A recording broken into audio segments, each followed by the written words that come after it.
So if you were to plug in 343 Annette Street into your GPS, most of you would arrive at the Annette Community and Recreation Center. But I wouldn't. I'd arrive at a piece of my heritage. Before it was sold to the city to build a community center, 343 Annette Street was the home where my grandmother, Annette Campbell, was born and raised. I park in the parking lot behind the rec center and imagine that I am standing next to my great-grandfather Archie as he tends to his chickens in the barn. And the Annette pool makes me feel like I'm swimming across my great-grandmother Eula's front parlor. My grandmother, Annette, loved the old house. There were so many rooms for an only child to play in, and so many animals on the property to love. Her own grandparents lived just down the street at 333 Annette Street. And despite family and entertainment all around her, Annette describes her childhood as a lonely one. There were no neighbors my age to play with. Any friends I had were imported, she tells me.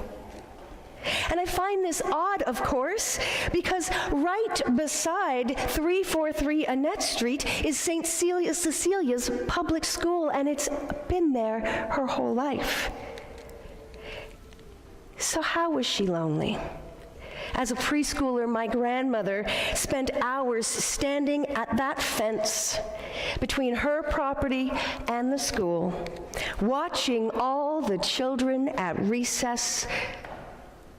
But watching was all she was allowed to do. One time, a kindly teacher from the school came to the end of the driveway and struck up a conversation with my grandmother. And when my grandmother, Annette, came inside, her mother asked her, "What did that Catholic woman say to you?" There was only a patch of earth, wide enough to put a fence on it, between my grandmother and a schoolyard full of potential friendships. But it might as well have been Lake Ontario, for my grandmother learned that it was better to be lonely than friends with a Catholic. And if the categories of us and then keep us lonely, they also perpetuate something far more dangerous: the myth of redemptive violence. From the centuries-long conflict between the Catholics and Protestants to the more recent political and personal categories, by placing people into categories of us and them, of good guys and bad guys, the myth of redemptive violence allows a person to throw out their own moral code and do violence to someone else. It argues if someone does wrong, violent, unjust to them, then they can make it right by doing something wrong, violent, unjust to the other. A corresponding act of violence will redeem the first act.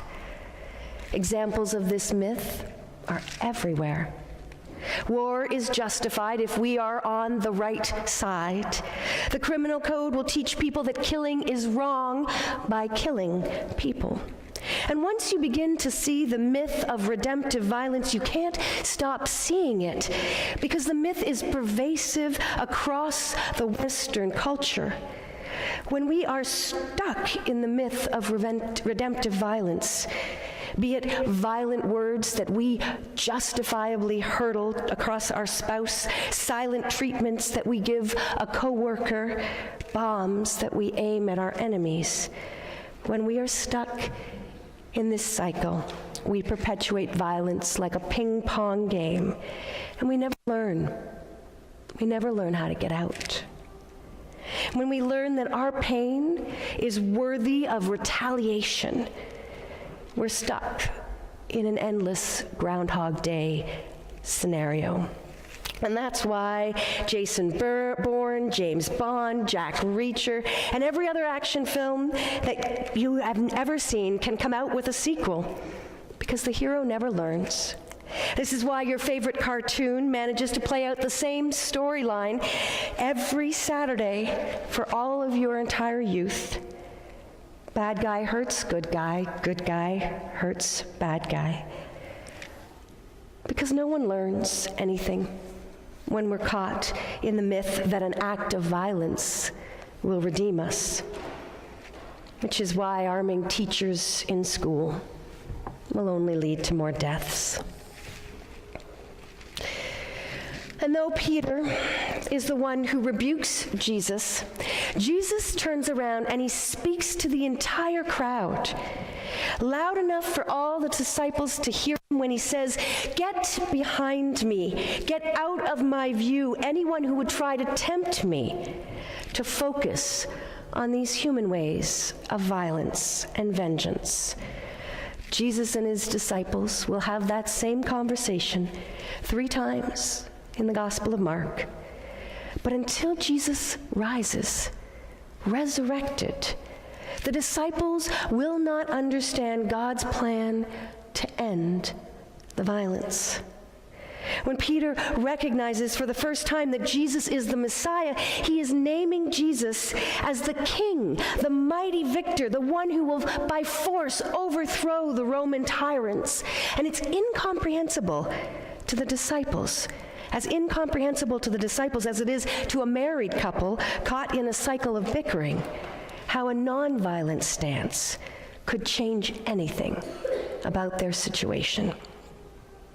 They don't yet see how Jesus willingly goes to the cross rather than retaliating, and how that takes the violence out of circulation and ushers in the kingdom of peace. Blinded by their belief that might makes right, the disciples want an eye for an eye. And even today, Christians have a hard time. We have a hard time seeing past the myth of redemptive violence, even in our own tradition. Some will actually claim that God needed to kill God's Son in order to bring about peace. But that is simply a perpetuation of the myth. A God who needs violence to stop the bad guy is a God who is as stuck as we are in the endless cycle of pain. This is a God of human creation, not one worthy of following. The cross is not about a perpetuation of violence. It's about the end of redemptive violence and the beginning of a new era of human evolution. Jesus could have raised an army against Rome, but in the face of an empire that crushes and crucifies everything in its path, he steps outside the endless loop of violence. And the cross forces the disciples and us to ask, is there some other way to be human? If someone double-crosses me at work, must I retaliate?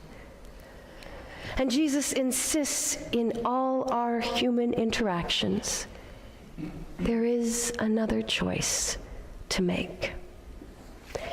To pick up one's cross is to imagine a new way forward by orienting your life towards non-violent interactions with the people you love and the people you hate. And it's never easy. It takes courage, and it does not always get rewarded, for the one who puts down their sword first may very well lose their life. Take a public beating for their stance, or be shunned by their family for no longer playing the rules of engagement. Can't you take a joke? What do you mean you're not going to argue anymore? But here's the thing.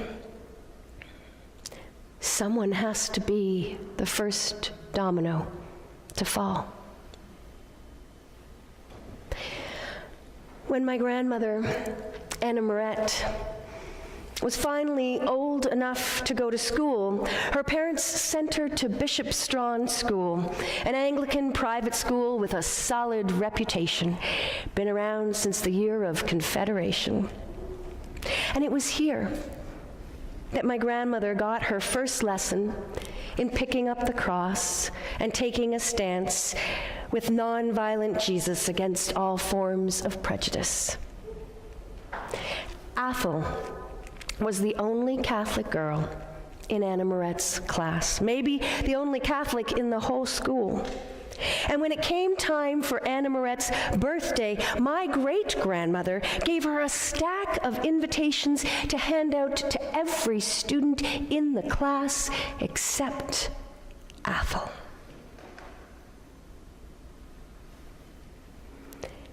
And what Athol's mother did next, my grandmother still remembers 90 years later. Athol must have told her mother that she didn't receive an invitation.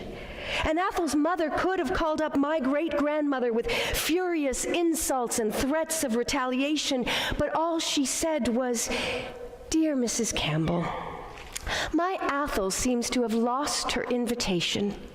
Can you tell me what time the party is at?" And there was silence before my great-grandmother stammered, 3 o'clock.